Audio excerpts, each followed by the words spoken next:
Yeah ఆత్మ బంధువులందరికీ హృదయపూర్వక ఆత్మ ప్రణామాలు. అలానే డివైన్ మార్నింగ్. అద్భుతంగా ఇప్పటివరకు మనం వరాహమూర్తితో కలిసి ధ్యానం చేసుకున్నాం. అలానే ధ్యాన స్థితిలో ఉండి జ్ఞానాన్ని వినాలనుకునేవారు అలానే ధ్యాన స్థితిలో ఉండి జ్ఞానాన్ని వినండి. అద్భుతంగా జ్ఞానాన్ని స్టార్ట్ చేసుకునే ముందుగా మన పరమ గురువులైన బ్రహ్మశ్రీ పత్రిజయ మాస్టర్కి, స్వర్ణమానామకు అనంత కోటి హృదయపూర్వక ఆత్మ ప్రణామాలు. అలానే ఇంతటి అద్భుతమైన ప్లాట్ఫామ్ని ఇచ్చిన వంశీకిరణ్ మాస్టర్కి, సుకన్య మాస్టర్కి, అలానే సద్గురుస్ మూమెంట్లో ఉన్న ప్రతి ఒక్క మాస్టర్కి, ఈ క్లాస్కి అటెండ్ అయిన ప్రతి ఒక్కరికి పేరు పేరిన హృదయపూర్వకంగా ఆత్మ ప్రణామాలు. అద్భుతంగా లాస్ట్ క్లాస్లో ఎకో బైడెన్ గారు రాసిన ఆత్మ అనుభవాల బుక్ నుంచి ఆత్మ అంటే తెలుసుకున్నాము. దానిలో కంటిన్యూస్గా ఈరోజు 2 ఆత్మ ప్రయాణం ఎలా చేస్తుంది, ఆత్మని కోల్పోవడం, ఈ 2 విషయాల గురించి తెలుసుకుందామండి. ఆత్మ ప్రయాణం అంటే లాస్ట్ క్లాస్లో ఉన్నది బ్రీఫ్గా చెప్పుకుంటూ కంటిన్యూ చేస్తాను.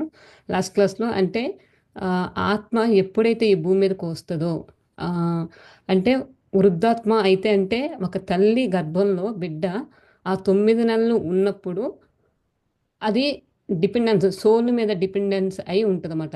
కొన్నిసార్లు ఏంటంటే మనకు జనరల్గా ఏంటంటే ఆ, లోపలికి జీవుడు third month, fourth month, fifth మంత్లోనే సోల్ ఎంటర్ అయిపోతుంది అని చెప్పి మనకి భావన ఉంటుంది. కానీ ఇక్కడ ఎకోబైడియన్ గారు ఏం చెప్తున్నారంటే అలా కాకుండా, అంటే 9 నెలలు ఎప్పుడైతే కంప్లీట్ అవుతాయో, ఎప్పుడైతే ఆ ఆ స్త్రీ డెలివరీ అవుతుందో ఆ టైంలో సోల్ లోపలికి వస్తుందని చెప్పి చెప్తున్నారు వారు. ఆ దృశ్యాలన్నీ వారికి కనిపించాయన్నమాట. అంటే దానికి ఆ శక్తి ఉందని చెప్పి మనం లాస్ట్ క్లాస్లో తెలుసుకుందాం కదా. అప్పుడు ఆ బేబీ పుట్టినప్పుడు తనకు వెంటనే తెలిసిపోయేదట. అంటే ఏది ఆ శైవసాత్మ లేదంటే యవ్వనాత్మ వృద్ధాత్మ అని చెప్పి ఆ, ఎకోబైడెన్ గారికి తెలిసేదట. సో అలానే ఆత్మ అక్కడ ఆత్మ ప్రయాణం ఎలా జరుగుతుందని చెప్పి చెప్తున్నారు. యాక్చువల్గా ఆత్మ ప్రయాణం అనేది మనకి సిల్వర్ కార్డ్ ద్వారా మనం ప్రయాణం చేస్తామని మనందరికి తెలుసు. అయితే స్- అసలు ఆత్మ శరీరం నుంచి ఎందుకు బయటకు వస్తుంది, వచ్చిన తర్వాత ఎక్కడికి వెళ్తుంది అని మీకు సందేహం కలగవచ్చు. ఒకే సమయంలో రెండు చోట్ల ఉండగలిగితే బాగుంటుందని మీరు ఎన్నిసార్లు అనుకున్నారు. నిజానికి మనం అలా రెండు చోట్ల ఉంటాం అన్న విషయం మనకు తెలియదు. దానికి ఉదాహరణ చెప్తున్నారన్నమాట. అంటే ఆత్మ ప్రయాణం ఎప్పుడు చేస్తుంది అంటే దానికి చెప్తున్నారు. ముందుగా ఏంటంటే మనం ఎప్పుడైతే ఆ, నిద్రిస్తామో, మనం ఎప్పుడైతే నిద్రపోతామో అప్పుడు మన ఆత్మ బయటకు వస్తుందంట. ఏ ఏ సందర్భాల్లో వస్తుందని ఇక్కడ చెప్తున్నారు ఎకోబైడెన్ గారు. ఆ రాత్రి నిద్రిస్తున్న సమయంలో మన శరీరానికి అకస్మాత్తుకమైన గట్టి కదలిక కలుగుతుంది. క్షణకాలంలోనే మెలకువ వచ్చి మళ్ళీ నిద్రలోకి జారుకుంటాం. ఏం చెప్తున్నారంటే మనం ఎప్పుడు గాఢ నిద్రలో ఉన్నప్పుడు ఒక్కొక్కసారి మనం ఉలిక్కి పడటం కానీ సడన్గా మెలకు రావడం కానీ ఏ చేసినప్పుడు మన ఆత్మ మన బయటికి వెళ్ళి తనకి ఇష్టమైన ప్లేస్ని చూసి వస్తుందని చెప్పి చెప్తున్నారన్నమాట. అది ఒక సింబల్ అని చెప్తున్నారు. అలానే గాలిలో తేలుతున్నట్టుగా అనుభూతిని ఇచ్చే కలలు కంటాం. అవి వాస్తవమే అనిపిస్తాయి. అర్ధరాత్రి మెలకు వచ్చినా కళ్ళు తెరవలేము, శరీరాన్ని కదిలించలేకపోతాము. రోజులో కొన్ని క్షణాల పాటు మనం నిశ్చలంగా పగటి కలలు కంటూ ఉండిపోతాము. అలానే చనిపోయిన వారితో మనకు ఇష్టమైన వాళ్ళను కలలో కలుసుకునేటప్పటికి నిజంగా కలిసిన అనుభూతి పొందుతాము. కలలలో నీకు ఇష్టమైన వాళ్ళను కలిసి మెలకువగా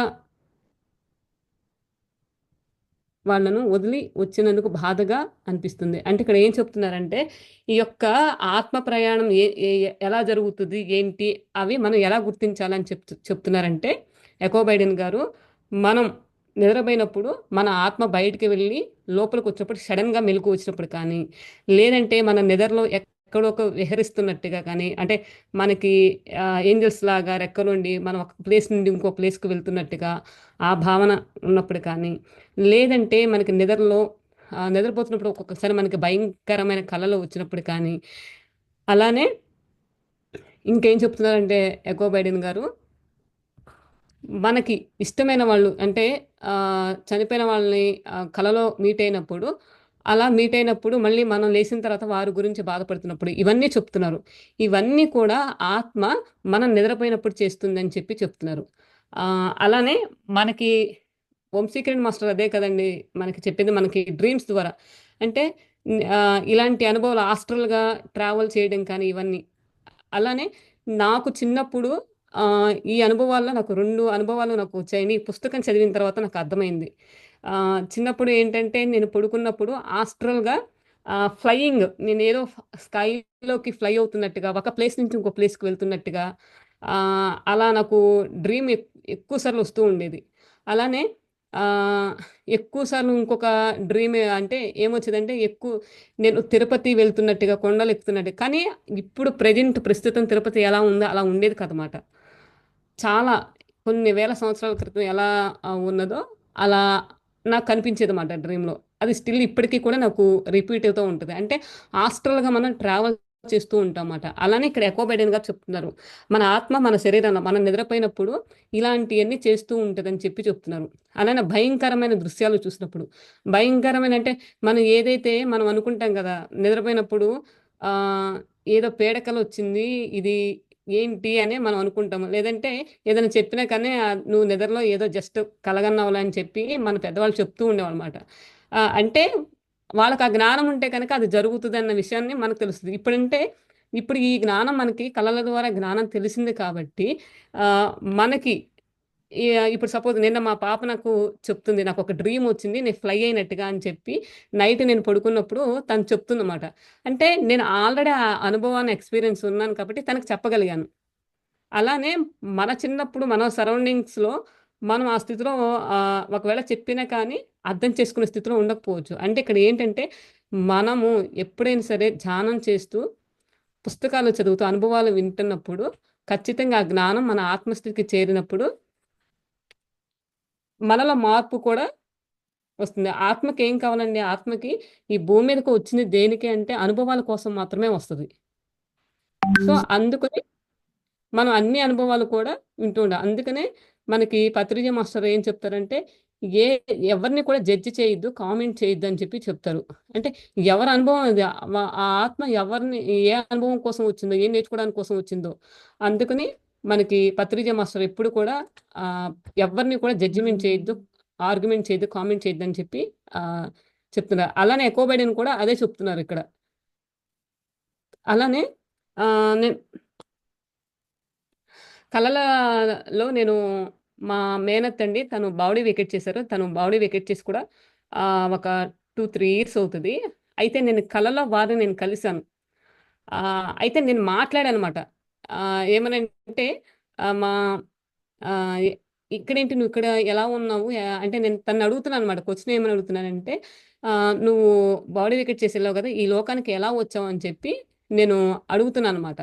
అడుగుతుంటే అప్పుడు నాకు మా మేనత్త చెప్తుంది. ఏమని చెప్తుందంటే నాకు ఆహ్, వాళ్ళకి ఆ లోకం నుంచి ఈ డైమెన్షన్‌లో వాళ్ళకి గూడా మనం ఎలా ఉన్నాము, భూలోకంలో ఎలా ఉన్నామో చూడ్డానికి వాళ్ళకి కూడా అనిపిస్తదంట. అనిపించినప్పుడు వాళ్ళకంటూ ఒక టైమ్ ఉంటదంట. నేనడిగాను. ఆహ్, అంటే ఒక 1 అవరో, 2 అవర్సో టైమ్ ఇస్తారంట. ఆ టైంలో వాళ్ళు మన దగ్గరకొచ్చి ఆహ్, మన ప మ మనం ఎలా ఉన్నామో ఆహ్, వాళ్ళకి మనకి కళల ద్వారా సందేశం ఇవ్వడానికి వస్తూ ఉంటారట. బ్లెస్సింగ్స్ ఇవ్వడానికి వస్తూ ఉంటారంట. ఇదంతా కూడా నేను డ్రీమ్‌లోనే అండి. నేను డ్రీమ్‌లోనే ఇదంతా మాట్లాడాను. అయితే అప్పుడు నేను అడుగుతున్నాను మరి ఆ 11 డేస్ అసలు ఏం జరిగింది? నువ్వెలా ఎళ్ళావు? ఏంటి? అని చెప్పి చెప్తుంటే నాకది చెప్తావా? అని చెప్పి నేనడిగాననమాట. అడిగితే అప్పుడు చెప్తుంది. మా మేనత్త ఏం చెప్పిందంటే నాకు డ్రీమ్‌లో అంటే నాకు ఇప్పుడు కాదు మరొకసారి నేను కలిసినప్పుడు చెప్తానని చెప్పి చెప్పింది. అంటే వాళ్ళకంటూ ఒక టైమ్ లిమిట్ అలా ఉంటదని చెప్పి చెప్తుంది. అంటే ఇక్కడ ఆస్ట్రల్‌గా మనం వేరే వేరే లోకాలకు వెళ్ళి మనకి ఎప్పుడైతే సిల్వర్ కార్డ్‌తో ప్రయాణం చేయొచ్చని చెప్పి ఎలా మనకి ఎకో బైడెన్ గారు చెప్పారో, అంటే మనం ఉన్నతమైన లోకాలకు వెళ్ళి హైర్ డైమెన్షన్‌లో ఉన్న మాస్టర్స్ ద్వారా మన జ్ఞానాన్ని కూడా తీసుకుంటాము. అదే కదండీ మనకి సద్గురు సాయినాథుడు కూడా 3 రోజులు తను శరీరాన్ని వదిలి పైలోకాలకు వెళ్లి జ్ఞానాన్ని పొంది మళ్ళీ తిరిగొస్తారు. అంటే దానర్థం ఏంటంటే, ఆ స్థితి మనకు ఉంటే కనక ఎప్పుడైతే మన ఆత్మ పరిణితి చెందడం కోసం ఈ భూమి మీదకి జన్మలు తీసుకుంటూ తీసుకుంటూ ఎప్పుడైతే ఆధ్యాత్మిక దిశగా మనం ప్రయాణం చేస్తూ ఉంటామో మనం ఆత్మకి జ్ఞానాన్ని ఎప్పటికప్పుడు ఆత్మకి జ్ఞానాన్ని ఇస్తూ మనల్ని మనం మార్చుకుంటూ ఉంటామో చూడండి ఇక్కడ కళలో ఏం చెప్తున్నారు నిద్రపోయినప్పుడు మనం ఆస్ట్రల్‌గా ట్రావెల్ చేస్తామని చెప్తున్నారు. అలానే హైర్ డైమెన్షన్‌లో హైర్ మాస్టర్స్ వద్ద జ్ఞానాన్ని పొందుతామని చెప్తున్నారు. అలానే మన దుష్కర్మలు మనం ఏదైతే ఏ సమస్యలైతే మనం బాధపడుతున్నాం అంటే మనం యాక్చువల్‌గా ఈ భూమి మీదకి రావడానికి పైన ఎంతో రిహార్సల్, ట్రైనింగ్ చేయడం జరుగుతదండి. అంటే అక్కడ ఒక పెద్ద లైబ్రరీ ఉంటది. బుక్స్ ఉంటాయి. మన ప్రణాళిక ప్రకారం అక్కడ మనకి స్పిరిట్స్ గైడ్స్ ఉంటారు. వాళ్ళు మన మన డిజైన్ ప్రకారం ఏదైతే ఉంటదో అది మాత్రమే మనకివ్వడం జరుగుతుంది. అంటే ఇప్పుడు మనకి ఆహ్, మనం తట్టుకునే శక్తికి మించిన దాన్ని మాత్రం ఇవ్వరక్కడ. ఎందుకంటే అది రూల్. అందుకని మనల్ని పైన ఎంతో రిహార్సల్ చేసి యెస్ ఈ సోది ఇది చేయగలదు. ఈ ప్రణాళికలో ఇది కరెక్ట్ అని చెప్పి డిజైన్ చేసి పంపించడం జరుగుతుంది.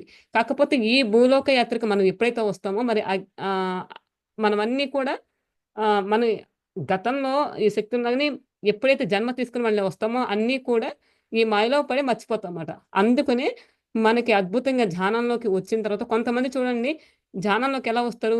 ఏమి సమస్యలు లేకపోయినా కానీ ఊరికే ఆడతా పడతాకొస్తారు. కొంతమంది సమస్యలతో వస్తారు. కొంతమంది ధ్యానంలోకి వచ్చిన తర్వాత సమస్యలు ఏంటి నాకు సమస్యలు ఎక్కువవుతున్నాయి అని చెప్పి భావనతో ఉంటారు. దాని అర్థం ఏంటంటే మీ యొక్క డిజైన్‌లో, మీ యొక్క ప్రణాళికలో ఏముంది? ధ్యానంలోకొచ్చిన తర్వాత ఆ సమస్యలను ఎదుర్కొనే శక్తి మీకుంటది ఉందనుకోండి. అలా మీరు డిజైన్ చేసుకొనొచ్చారన్నమాట. అందుకనే ధ్యానంలోకి వచ్చిన తర్వాత కొన్ని రోజులు ధ్యానం చేసిన తర్వాత నాకు సమస్యలెక్కువున్నాయంటే దాని అర్థం ఏంటి అది కాదు. మీ డిజైన్‌లో అదుంది. ఎందుకంటే ఎప్పుడైతే మనం సత్య మార్గంలో ఉన్నామో మీరు సత్యాన్ని గ్రహిస్తారు కాబట్టి మనం ఏదైతే తెచ్చుకున్నామో ఆ ఎరుక స్థితిలో గమనించుకుంటే గనక జ్ఞానాన్ని పొందితే గనక ఆ సమస్య నుండి ఈజీగా బయటపడతాం మనం. అది ధ్యాన సాధన ద్వారా మనం ధ్యానం చేస్తున్నప్పుడు మనకి వచ్చే విజన్స్‌లో కానీ, అద్భుతంగా మనకు వంశీకిరణ్ మాస్టర్ అందించిన కళల ద్వారా జ్ఞానంతో మనకి ఏ సమస్య కావాలి చక్కగా మాస్టరు 3 మార్గాలు అందించారు. కర్మలు చూసుకోవడం, జ్ఞాన సిద్ధిని అడగడము, జరగబోయేదేది ఉందని చూసుకోవడం. ఎప్పటికప్పుడు మనల్ని మార్చుకుంటూ, మనం సెల్ఫ్ చెక్ చేసుకుంటూ ఉంటే కనుక అద్భుతంగా మన ఆత్మ పరిణితి చెందుతుంది. అందుకని ఇక్కడ ఎకో బైడెన్ గారు చెప్తున్నారు. ఆత్మ అనుభవాల కోసం మాత్రం తెచ్చుకుంటది. అని అలానే ఇలా ప్రయాణం చేస్తది. నిద్రపోయినప్పుడు ఇలా ప్రయాణం చేసి జ్ఞానాన్ని అంటే ఫస్ట్ మనం దుష్కర్మలు క్లియర్ చేసుకున్నామనుకోండి, జ్ఞానాన్ని పొందామనుకోండి, దాన్ని బట్టి మనం ఆస్ట్రల్‌గా వెళ్ళొచ్చు, ఉన్నత లోకాలకు వెళ్లి ఉన్నతమైన జ్ఞానాన్ని పొంది మన డిజైన్‌లో ఏదుందో మనం తెలుసుకొని మనం అద్భుతంగా భౌతికంగా, ఆధ్యాత్మికంగా జీవితం ఆనందంగా జీవించొచ్చని చెప్తున్నారు. అలానే ఎకో బైడెన్ గారు ఏం చెప్తున్నారంటే, అసలు భూలోక యాత్రకి మనం రావడం అనేది చాలా అద్భుతము. జీవితాన్ని చాలా ఆనందంగా జీవించొచ్చు అని చెప్తున్నారు. ఇంకా ఎలా చెప్పారంటే, పైలోకంలో కనుక భూలోకంలోనే జీవితం చాలా ఆనందమయంగా జీవిస్తామట. ఎప్పుడు సత్యాన్ని తెలుసుకున్నప్పుడు ఈ నేను అన్న భావన కాకుండా, నేను ఒక దివ్యాత్మ స్వరూపాన్ని పాఠాలు నేర్చుకోవడానికి, అనుభవాల కోసం వచ్చాను అన్న సత్యాన్ని గ్రహించినప్పుడు, మన జీవితంలో వచ్చేది ప్రతిదీ కూడా ఆనందంగా అనుభూతి చెందుతాము. ఆత్మకి ఆ అనుభూతి చెందినప్పుడు ఆత్మ ఎంతో ఆనందంగా పడుతదట. అలా మనకి ఇంకా ఏం చెప్తున్నారంటే ఎకో బైడెన్ గారు, మనం మెలకువగా ఉన్నప్పుడు కూడా మనం ప్రయాణం చేస్తామంట ఆత్మ. అంటే ఇప్పటి వరకు ఏం చెప్పారంటే నిద్రలో ఉన్నప్పుడు ఎలా మనకర్థమవుతది అన్న ఇండికేషన్స్ చెప్తున్నారు. అలానే మనం భౌతికంగా మేలుకున్నప్పుడు కూడా మనకి అనుభవం చెందుతుందని చెప్తున్నారు. ఎలా అంటే ఇప్పుడు సపోజ్ మనకి ఇంట్లో వాళ్ళకని ఎవరికన్నా సరిగ్గా లేదనుకోండి. మనకి వెళ్ళాలని ఉంటది. వెళ్ళలేకపోతాము. అలాంటి పరిస్థితిలో మనం ఇక్కడున్నా కానీ, మన ఆలోచన ద్వారా మనం అక్కడికి వెళ్ళిపోతామట. మనం అక్కడికెళ్ళిపోయి అక్కడ వాళ్ళని చూసి రావడం జరుగుతూ ఉంటదట. ఇక్కడ ఇ సారీ. అలా ఇంక ఏం చెప్తున్నారంటే, ఇప్పుడు సపోజ్ మన పిల్లలు స్కూలుకి వెళ్లారు. స్కూలుకెళ్ళినప్పుడు వాళ్ళ మీద అంటే సరిగ్గా లేదనుకోండి, వాళ్ళకి హెల్త్ గాని అలా బాలేదనుకో, అయినా గాని మనం స్కూలుకి పంపించే అవసరం ఉంటది ఒక్కొక్కసారి. వెళ్ళినప్పుడు వాళ్ళ మీద ఫోకస్ ఉన్నప్పుడు, మనకి తెలియకుండానే ఎలా ఉన్నారు, ఏంటిని ఎప్పుడైతే మన ఆలోచన విధానం అలా ఉంటదో, మనకి స్కూలు నుంచి ఫోను రావడం కానీ, లేదంటే మెసేజ్ టెలిపతి అంటారు కదా! అలా మనకు రావడం అనేది జరుగుతది. అంటే దానర్థం ఏంటంటే ఆత్మ మనం మామూలుగా శరీరంలో ఉన్నా కానీ ఆత్మ ఎళ్ళి తనకు కావాల్సిన ప్రదేశాలకు వెళ్ళొస్తదంట. అలానే మనకి ఇష్టమైన ప్లేసెస్ ఏమైనా ఉన్నా కానీ, ఆ ప్లేసెస్‌కి మనం వెళ్ళలేకపోతున్నామన్న భావన ఉన్నా కానీ, మన ఆత్మ ఇలా ఆ యొక్క అందమైన ప్రదేశాలను కూడా చూసొస్తదంట. అలానే ఇంకే ఇంకేం చెప్తున్నారంటే ఎకో బైడెన్ గారు, ఏదైనా మనం ఒక ఫంక్షన్‌కెళ్ళాలని చెప్పి అనుకున్నాము. ఒక ఫంక్షన్‌కి వెళ్ళాలనుకున్నప్పుడు మనం వెళ్ళలేకపోయాము. ఇంట్లో పరిస్థితుల వల్ల కానీ వెళ్ళలేకపోయాము. కానీ మన సోల్ అక్కడికి వెళ్ళి, ఓహ్! ఈరోజు ఆ ఫంక్షన్‌కి నేను అటెండ్ కాకపోవడమే మంచిదయింది అని మనకి తెలియకుండానే మన ఇన్‌స్టిట్యూషన్ చెప్తూ ఉంటదట. అలాంటి సందర్భాల్లో అంటే సపోజ్ ఆ ఫంక్షన్‌కి వేరే వాళ్ళు అంటే మనకు తెలిసిన వాళ్ళు ఎళ్ళొచ్చిన తర్వాత "నువ్వు రాకపోవడమే మంచిదయింది. నువ్వు వచ్చుంటే కనుక ఇంకా ఇబ్బంది పడేవాళ్ళం. మేమొచ్చి ఇబ్బంది పడ్డాము" అని ఇలా మనకి ఇండికేషన్స్ వస్తూ ఉంటాయంట. ఇలాంటి చాలా అనుభవాలు ఉంటాయని చెప్పి ఎకో బైడెన్ గారు చెప్తున్నారు. అంటే మనం కనక ఎరుకు స్థితిలో నాకిక్కడ అంటే నేను నేర్చుకున్న జ్ఞానం ఏంటంటే, మనం కనక ఎరుకు స్థితిలో ఉంటే కనక అందుకనే మనకి మాస్టర్ ఏం చెప్తారంటే, డ్రీమ్‌లో ఎరుకు స్థితిలో ఉండండి. జ్ఞానాన్ని కూర్చొని అడగండి. ప్రతిదీ ఎరుకు స్థితిలో ఉండి, అక్కడ స్థితిని కూడా మార్చగలిగే శక్తి మనకుంది. అంటే ఆ శక్తి ఎలా పొందుతాం? ధ్యానం ద్వారా పొందుతాము. జ్ఞానాన్ని నేర్చుకొని మన ఆత్మస్థితిలోకి పంపించినప్పుడు, ఆ డ్రీమ్‌లోనే మనం ఎరుకు స్థితిలో ఉంటే మనల్ని ఏదైతే అజ్ఞానంతో చేసామో అంటే మరి ఆత్మకి అనుభవం కోసం కదండీ! శైవసాత్మలో, బాలాత్మలో అంటే ఈ సత్యాన్ని తెలుసుకోక ముందు వరకు కూడా చేసిన దుష్కర్మలన్నీ కూడా ఇప్పుడు మనం సత్యాన్ని పట్టుకున్నాం కాబట్టి, మనకి కళల ద్వారా అద్భుతంగా ఈ మార్గం ఉంది కాబట్టి, ఎప్పుడైతే డ్రీమ్‌లోకి మనకి ఒక దుష్కర్మ చూసుకోబోతున్నాం అనుకోండి. అంటే దాన్ని ఈ ఆత్మ చైతన్యం అప్పుడు చైతన్యానికి, ఇప్పుడు చైతన్యానికి మార్పు ఉందనుకోండి. ఖచ్చితంగా మనం ఎరుకు స్థితిలో ఉన్నప్పుడు అది మార్చగలిగే శక్తి మనకుంటది. అది ఏంటంటే మన సాధన చేయగా మన సబ్‌కాన్షియస్ మైండ్‌కి ఏదైతే ఇస్తామో, మన ఆత్మకి ఏదైతే అందిస్తామో అద్భుతంగా మార్చగలిగే శక్తి కూడా ఉంటది. అందుకనే ఇక్కడ ఎకో బైడెన్ గారు ఏం చెప్పారంటే, ఆస్ట్రల్‌గా ఎక్కడికి కావాలంటే మనం అక్కడికెళ్ళొచ్చు. జ్ఞానాన్ని పొందొచ్చు. నీ జీవితాన్ని మనం ఏదైతే ప్రణాళిక ప్రకారంగా రాసుకొచ్చామో, అద్భుతంగా ఆ ప్రణాళిక ప్రకారం మనం జీవించవచ్చు అని ఇక్కడ ఎకో బైడెన్ గారు చెప్తున్నారు. ఆత్మ ప్రయాణం అలా ఉంటదని చెప్పారు. ఇంకా ఆహ్, ఎగ్జాంపుల్స్ చెప్పారు. మోస్ట్‌లీ ఇంచుమించుగా అలానే ఉన్నాయండి. నేను అందుకని మెయిన్ ఇంపార్టెంట్‌వి మాత్రం చెప్పాను నేను. అలానే ఆత్మని కోల్పోవడం. ఆత్మని కోల్పోవడం అన్నది ఈ పాయింట్ అయితే నాకు తెలీదండి. ఈ బుక్ చదివిన తర్వాతే నాకర్థమైంది. ఆహ్, ఆత్మ కొన్ని అవాంఛనీయ సంఘటనల వలన ఎక్కువ సార్లు దేహాన్ని విడిచి వెళ్ళినట్లే వెళ్ళినట్లయితే ఆత్మ చేజారిపోతుంది. ఎప్పుడైతే ఒక వ్యక్తి ఎక్కువ అవమానాలు గురవుతాడో ఆత్మలోని కొంత భాగం చేజారిపోతుంది. అవమానం పూర్తయినప్పటికీ వెళ్ళిన భాగం మళ్ళీ తిరిగి శరీరంలోకి ప్రవేశించదు. అటువంటి అవమానాన్ని కానీ, రసాయనిక దాడి కానీ, ఇంకేదైనా అగత్యానికి ఎక్కువ సార్లు ఎదుర్కొన్నట్లయితే ఆత్మలోని కొన్ని భాగాలు అదృశ్యమైపోతాయి. అప్పుడు ఆ వ్యక్తి ఆ సంపూర్ణత్వంతో ప్రవర్తించలేడు. అంటే ఇప్పటి వరకి ఇది ఈ విషయం తెలియకముందు ఆత్మ ఒకటేమో అని చెప్పనుకున్నాను. కానీ ఇది చదివిన తర్వాత నాకు అర్థమైందేంటంటే మన ఆత్మలో కూడా భాగాలుంటాయి. ఎప్పుడైతే ఇక్కడేం చెప్తున్నారంటే, మన ఆత్మ ఎప్పుడైతే సరికాని విషయాలు కానీ, సరికాని మాటలతో కానీ చూడండి మరి ఎప్పుడు అవమానానికి గురవుతున్నామనుకోండి, ఆత్మ అది భరించలేక ఏ సిట్యుయేషన్ అయితే మనం తట్టుకోలేకపోతున్నామో, ఆ సమయంలో ఆత్మ మనలో ఒక భాగం అదే ఏదైతే ఉందో ఆ భాగం వెళ్ళిపోతదట. మళ్ళీ తిరిగి రావడానికి కూడా ఇష్టపడదంట. అందుకనే ఎకో బైడెన్ గారు చెప్తున్నారు. ఈ విషయం మీకు బాగా అర్థం కావడానికి నా జీవితంలో అనుభవాన్ని వివరిస్తాను. ఎప్పుడో కొన్ని సంవత్సరాల క్రితం నేను నా జీవితంలో ఏదో పోగొట్టుకున్నట్లు నిరాశపడుతుండేవాడిని. కానీ ఆ భావాన్ని ఎంత ప్రయత్నించినా మాటల్లో వివరించలేకపోయేదాన్ని. నేను ఎన్ని మానసిక చికిత్సలు చేయించుకున్నప్పటికీ ఆ నిరాశ, స్పృహలు నన్ను మళ్ళీ కృంగతీస్తూనే ఉండేవి. ఎకో బైడెన్ గారిదే చెప్తున్నారు. వారి అనుభవం చెప్తున్నారు. మా స్నేహితురాలు చేజారిన ఆత్మనచే ఓ షామన్ దగ్గరకు వెళ్ళమని చెప్పింది. ఆవిడ చెప్పిన విషయాలు నాకు చాలా విచిత్రంగా అనిపించింది. కానీ నేను ఎదుర్కొంటున్న స్పృహలు. షామన్ అంటే ఇక్కడ మనకి మన ఇండియాలో అయితే కనుక ఇక్కడ యూఎస్‌లో ఉన్న వాళ్ళని షామన్ అంటారండి. అంటే స్పిరిచ్యువల్ గైడ్స్. మనం వెళ్ళామనుకోండి వాళ్ళు మన ఏ స్థితిలో బాధపడుతున్నా వాళ్ళకి తెలుస్తదన్నమాట. అంటే వాళ్ళకి ఆ శక్తి ఉంటదన్నమాట. అలానే మనకి ఇండియాలో కూడా మనకి హిమాలయాల్లో ఋషులు, యోగులు అంటారు కదా! అలా ఇండియాలో అయితే అలా పిలుస్తారు. ఇక్కడైతే కనుక షామన్ అని పిలుస్తారండి.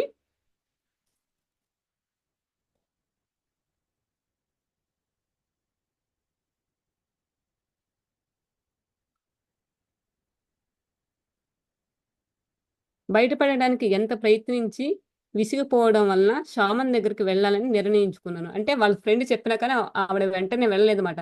తను ఫస్ట్ ఏం చేసిందంటే ప్రయత్నించింది. తర్వాత తను ఆ సిట్యుయేషన్ నుంచి బయటికి రాపోయేసరికి తను అక్కడికి వెళ్ళిందంట. మినియాపోలిస్‌లో చాలా సమర్థులైన షామన్లు ఉన్నారు. తిమోతి కోఫ్ వారిలో ప్రముఖుడు. అతీంద్రియ శక్తులను కలిగి ఉన్నప్పటికీ ఆయన మిగిలిన వారి కంటే ఎంతో నిగర్వ అయిన నాకు చేసిన సహాయానికి నేనెంతో కృతజ్ఞురాలని చెప్తున్నారు. అంటే ఉన్న వాళ్ళలో ఒక మంచి షామన్ కలిసి వారి యొక్క పరిస్థితిని అదే స్థితి నుంచి బయటపడింది కాబట్టి గ్రాటిట్యూడ్ చెప్తున్నారు. నేను నా ఆత్మలోని భాగాన్ని పునః పునర్ప్రాప్తించుకోవడానికి వెళ్ళినప్పుడు అసలు ఏం జరుగుతుందో ఊహించలేకపోయాను. తిమోతి నేను అక్కడికి ఎందుకు వచ్చానో తనకి చెప్పొద్దన్నారు. నా ఆత్మలోని భాగాలేమైనా నన్ను విడిచిపెట్టి వెళ్ళాయా? ఆయనే తెలుసుకుంటాను అన్నారు. అంటే ఇక్కడ మనకి ఎకో బైడెన్ గారు అసలు ఎందుకొచ్చారో తన సమస్య ఏంటో చెప్పాలని చెప్పి అనుకున్నారంట. అయితే అక్కడ వారేమని చెప్పారంటే మీరేమి చెప్పొద్దు. మీరు ఆగండి అని చెప్పి నాకొక టైమ్ ఇవ్వండి అని చెప్పి అన్నారంట. 45 నిమిషాలు నాకు టైమ్ ఇవ్వండి అని చెప్పి చెప్పారట. ఆహ్, ఆ 40 నిమిషాలు 45 మినిట్స్ అయిపోయిన తర్వాత ఎకో బైడెన్ గారికొచ్చి వీరు చెప్తున్నారు. ఏం చెప్తున్నారంటే 45 నిమిషాల తర్వాత ఏం జరిగిందో వివరించడం చాలా కష్టం. అది ఒక అంతు చిక్కని అనుభవం. తిమోతి మ్రోగించి ప్రార్థన చేశారు. సారీ డ్రమ్స్‌ను మ్రోగించి ప్రార్థన చేశారు. ఆయన వెలుగుని పంచే యోగి ఆయనకు సహాయం చెయ్యమని ఆత్మ రూపంలోని యోగులను కోరుతూ నా పక్కన క్రింద పడుకున్నారు. కొన్ని నిమిషాలు ఆయన నిశ్శబ్దంగా ఉన్నారు. నాకు 4 సంవత్సరాల వయసు ఉన్నప్పుడు తప్పిపోయిన నా ఆత్మ భాగాన్ని ఆయన తిరిగి తీసుకువచ్చారు. నేను 4 సంవత్సరాల వయసులో ఉన్నప్పుడు, నా జీవితంలో ఒక ముఖ్యమైన వ్యక్తి మరణించారని, ఆయనను విడిచి ఉండలేక, నా ఆత్మలోని భాగం ఆయనతో ఉండడానికి నన్ను విడిచి వెళ్ళిపోయిందని నేను నేను ఆయన చేతిని పట్టుకొని నుంచునున్నానని, అంతేకాక ఆయన మా తాతగారు అయ్యి ఉండవచ్చని చెప్పారు. ఏమని చెప్పారంటే, వారికి యాకోబ్ బైడెన్ గారికి 4 సంవత్సరాల వయసులో ఉన్నప్పుడు వాళ్ళ తాతగారు చనిపోయారు. అప్పుడు చిన్న పిల్ల కదండీ! ఆ బాధని ఈవిడ తట్టుకోలేకపోయిందంట. తట్టుకోలేనప్పుడు ఆ బాధ సిట్యుయేషన్ ఏదైతే ఉందో తన ఆత్మలో నుంచి తను అది విడిపోయింది. ఈ దీని ద్వారా ఏదైతే షామన్ కలిసింది గదా! వారు కూర్చొని మాస్టర్స్ యొక్క సహాయం తీసుకొని, అసలు ఏం జరిగిందో తీసుకొని, ఏ భాగమైతే ఆత్మలో నుంచి వెళ్ళిందో దాన్ని తిరిగి తీసుకొచ్చారంట. చెప్తున్నారు. తిమోతి చెప్పిన మాటల్ని నిజమే అవ్వడం వలన నేను ఆశ్చర్యపోయాను. వారు చెప్పిన మాటలు యాకోబ్ బైడెన్‌కి చాలా ఆశ్చర్యాన్ని కలిగించాయంట. నేను ఎంతగానో అవమానించే మా తాతగారు అభిమానించే మా తాతగారు నాకు 4 సంవత్సరాల వయసు ఉన్నప్పుడు చనిపోయారు.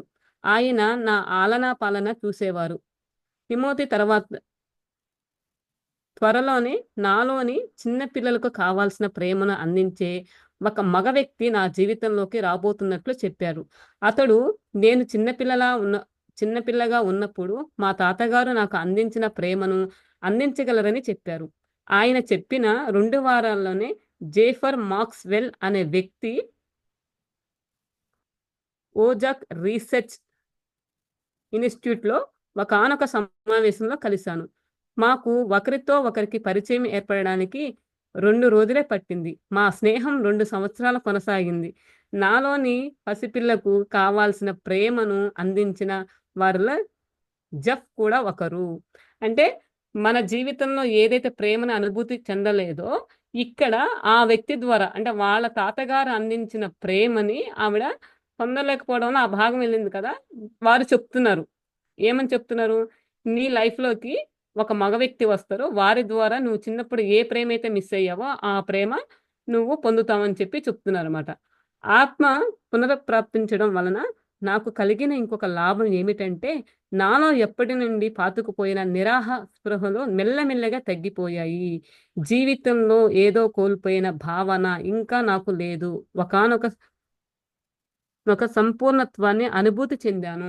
ఇక్కడ ఇక్కడ చెప్తున్నారు. ఎప్పుడైతే తెలుసుకున్నారో, ఆ ప్రేమను పొందిందో, నిజానంగా తనలో ఉన్న బ్లాకేజ్ అంటే నాకు తెలిసిన జ్ఞానంలో మనం ఏమంటామంటే, ఏదైతే మనం అందలేదు ఇప్పుడు మానసికంగా కానీ అలా గాని బాధపడుతున్నప్పుడు, మనం డ్రీమ్స్‌లో కనుక మనం చూసుకుంటే కనుక, ఇగో ఈ బ్లాక్ నీకుంది. ఇది నువ్వు ఇలా చూసుకో. అందుకనే మనకి వంశీకరణ మాస్టర్ ఏం చెప్తారంటే, మీకు దేని మీద కానీ ఇష్టం కానీ, అది పొందలేని భావం ఉంటే కనుక, మీరు డ్రీమ్‌లో అది హాస్టల్‌గా పొందినట్టుగా భావన చేయండి. అప్పుడు ఆ ఆత్మకు ఆ అనుభవం ఉంటది కాబట్టి, దాని నుంచి మీరు రిలీజ్ అవుతారని. ఇక్కడ ఎకో బైడెన్ గారు కూడా అదే చేశారు. అక్కడ వెళ్ళి ఎవరైతే శక్తులు ఉన్నాయో వారి దగ్గరికి వెళ్లి, తను ఏదైతే మానసికంగా బాధపడ్డారో అంటే, అలాంటి విషయాలు బాధ ఎలా తెలుస్తుందంటే దానికి సంబంధించిన సందర్భాలు కనుక వచ్చినప్పుడు, మనం ఓపెన్‌గా మాట్లాడలేకపోతాము. లోపల లోపలే మనం ఫీల్ అయిపోతూ ఉంటాము. ఎప్పుడైతే మనం అంటే స్ అదే ఫ్రీడము, అదే వ్యక్తి ఇప్పుడు వాళ్ళ తాతగారితో ఆవిడ ఆ 4 ఏళ్ల వయసులో ఎంతో ప్రేమను పొందింది. అలాంటి ప్రేమ పంచే వ్యక్తి జీవితంలోకి వచ్చినప్పుడు, అలాంటియన్నీ కూడా నిజానంగా బ్లాకేజెస్ క్లియర్ అవుతాయని చెప్పి చెప్తుంది. ఆవిడ ఎప్పుడైతే నా జీవితంలో అలా జరిగిందో, నేను సంపూర్ణంగా ఉన్నాను, ఆనందాన్ని పొందానని చెప్పి చెప్తున్నారన్నమాట. ఇంకా ఏం చెప్తున్నారంటే ఎకో బైడెన్ గారు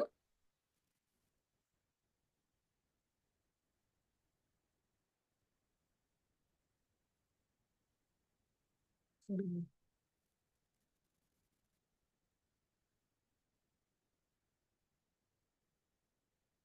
అంటే మనకి ఎకో బైడెన్ గారు ఇంకా ఏం చెప్తున్నారంటే, అందుకునే మనము మనకేం చెప్తారండి, నో మనం కర్మ విపాక ప్రక్రియ సంకల్పాలు ఏం చెప్తామో అంటే గతంలో తెలియకముందు మాటలతో అంటే అజ్ఞానంతో ఉన్నాం కాబట్టి మన చుట్టూ పరిస్థితులు ఎలా అయితే ఉన్నాయో మనల్ని బాధపెడుతున్నారనుకోండి. మనం బయటకి అనకపోయినా కానీ లోపల లోపల మనం బాధపడుతూ అనుకునే అనుకుని ఉంటాం. నేనైతే అనుకున్నానండి. నేను ఈ ధ్యానంలోకి జ్ఞానం తెలియక ముందు మాత్రం కొన్ని సార్లు మాత్రం నేను తట్టుకోలేనప్పుడు లోపల మాత్రం అనుకునేదాన్ని. బయటకి మాత్రం ఎక్స్‌ప్రెస్ చేసేదాన్ని కాదు కానీ, అయితే ఎప్పుడైతే ఈ జ్ఞానాన్ని తెలుసుకున్నానో మనం ఆల్రెడీ గతంలో ఎన్నో ఇచ్చాం. ఎన్నో చేశాం కాబట్టి అది మనకొచ్చింది. అందుకని మనకి కర్మ విపాక ప్రక్రియలో ఏం చెప్పిస్తారు సంకల్పంలో ఏం చెప్తాం?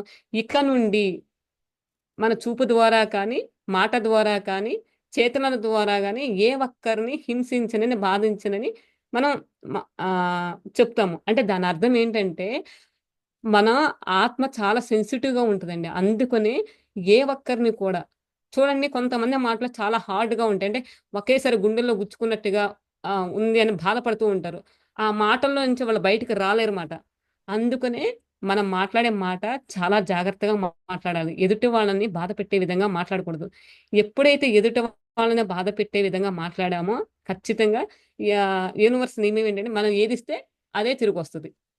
అందుకనే ఇక్కడ ఎకో బైడెన్ గారు ఏం చెప్తున్నారంటే, ఒకవేళ అలాంటి పరిస్థితులు ఉన్నాయనుకోండి. అంటే ఇప్పుడు సపోజ్ మీరు ఇప్పుడు మనందరం మెడిటేషన్ చేస్తున్నాం కాబట్టి తెలిసింది. మరి మన చుట్టూ ఉన్న వాళ్ళకి అది తెలీదు కదా! అర్థం చేసుకోలేని స్థితిలో ఉంటారు. అలాంటప్పుడు మనకి అలాంటి సరౌండింగ్స్‌లో ఉండకుండా ఉండడానికి మనం ప్రయత్నించాలి. అలా ప్రయత్నిస్తుంటే అప్పుడు మనం ఆ సమస్యలో నుంచి ఈజీగా బయటకొస్తాం. అందుకనే మనకి మాస్టర్స్ చెప్పినా కానీ, ఏం చెప్పినా గానీ, సరైన పరిస్థితుల్లో కానీ, సరైన వ్యక్తుల మధ్య కానీ, సరికాని స్థితుల్లో కానీ ఉన్నప్పుడు అవాంతరపరచండి మహాదేవ అని చెప్పి మనం చెప్తాము. ఎందుకంటే, మరి మన ఆత్మ కూడా ఆధ్యాత్మం వైపుకి ఎదుగుతూ పరిణితి చెందుతుంది కాబట్టి, నేర్చుకోవడానికొచ్చాం కాబట్టి, అలాంటి అంటే ప్రతి సెకను మనం ఎరుకు స్థితిలో ఉండడం కష్టం కదా! నేర్చుకుంటూ ఉన్నాము. ప్రయత్నిస్తూ ఉన్నాము. అందుకని మనం ఎప్పుడైతే అలాంటి సంకల్పాలు పెట్టుకుంటామో, ఆటోమేటిక్‌గా ఆ పరిస్థితి నుంచి మనం అక్కడి నుంచి ఏదో ఒక విధంగా మనం ఆ పరిస్థితి నుంచి బయటపడతాము. మనం ఎప్పుడైతే ఇవన్నీ పాటిస్తూ ఉంటామో, అద్భుతంగా మనం ఇంకా ఆహ్, మనం ఏదైతే లెసన్స్ నేర్చుకోవడానికొచ్చామో, ఆ లెసన్స్ నేర్చుకుంటూ ఇంకా మనం ఆత్మ పరిణితి కోసం ఇంకా ముందుకు వెళ్ళొచ్చని ఎకో బైడెన్ గారు చెప్తున్నారు. అందుకనే చూడండి ఎకో బైడెన్ గారు చిన్నప్పుడు అంటే ఇక్కడ ఒక ఎగ్జాంపుల్ చెప్పారు. ఒక్కొక్కళ్ళకి ఒకటి అయ్యుండొచ్చు.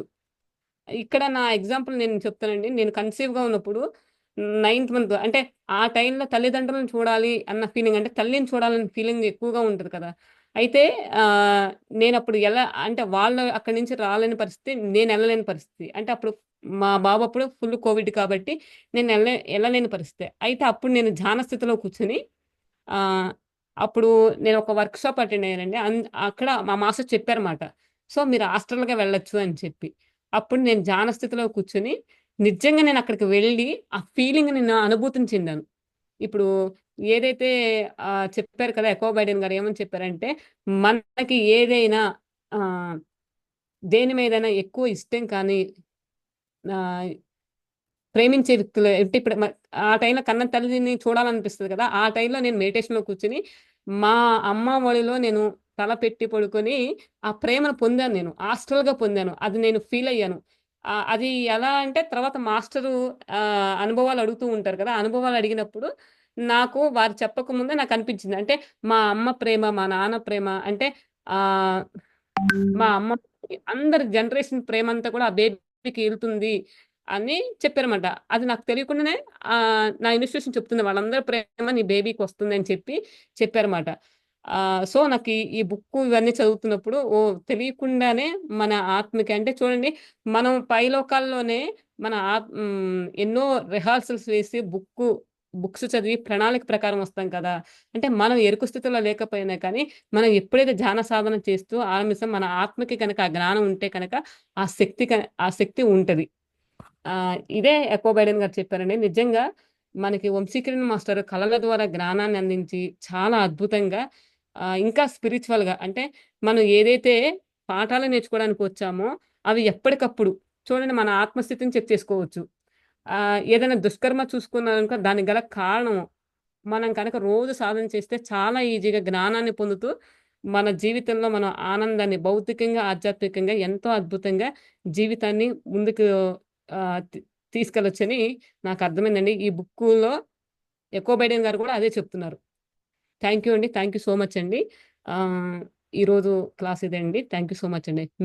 మీకు కూడా మీ ఆధ్యాత్మిక ప్రయాణంలో ఇలాంటి అనుభవాలు ఉంటే కనుక షేర్ చేయండి. థాంక్ యూ అండి. థాంక్ యూ సో మచ్ అండి. నాకు ఈ అవకాశం ఇచ్చినందుకు మరొక్కసారి సద్గురుస్ మూవ్‌మెంట్‌లో ఉన్న మాస్టర్స్ అందరికి, వంశీకిరణ్ మాస్టర్‌కి, సుకన్య మాస్టర్‌కి, ప్రతి ఒక్క మాస్టర్‌కి హృదయపూర్వకంగా కృతజ్ఞతలండి. ఇంతసేపు ఈ జ్ఞానాన్ని విన్న మీ అందరికీ కూడా కృతజ్ఞతలండి. థాంక్ యూ సో మచ్ అండి.